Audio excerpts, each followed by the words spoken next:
আসসালামু আলাইকুম ওরহমতুল্লাহ।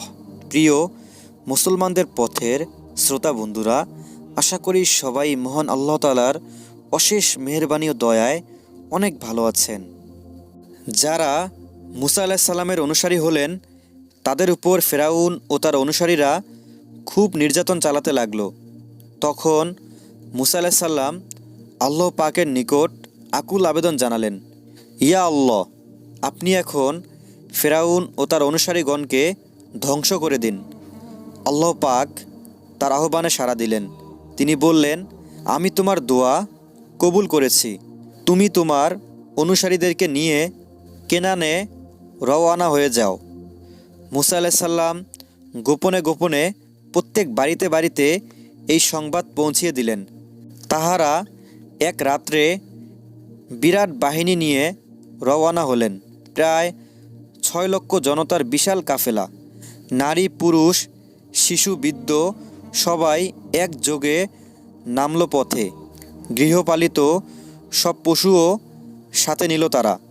নেতৃত্বে রয়েছেন মুসা আলাইহিস সালাম ও হারুন আলাইহিস সালাম। সারা রাত্র ধরে পথ চললেন তারা।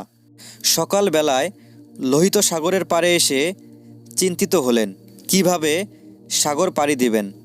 নৌকা জাহাজ কিছুই তো নেই।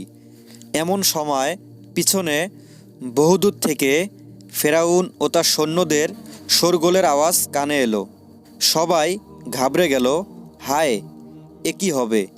এই তো অল্পক্ষণের মধ্যেই ফেরাউনের বাহিনী এসে পড়বে। মুসা আলাইহিস সালাম সবাইকে ধৈর্য ধারণ করার উপদেশ দিলেন। বললেন, আমরা আল্লাহ পাকের হুকুমেই বের হয়েছি। তিনি তো সব কিছুই দেখেন। এর মধ্যে আদেশ হলো, হে মুসা, তোমার লাঠি দিয়ে সাগরের পানির উপর আঘাত করো। সাগরের মাঝখান দিয়ে পথ হয়ে যাবে।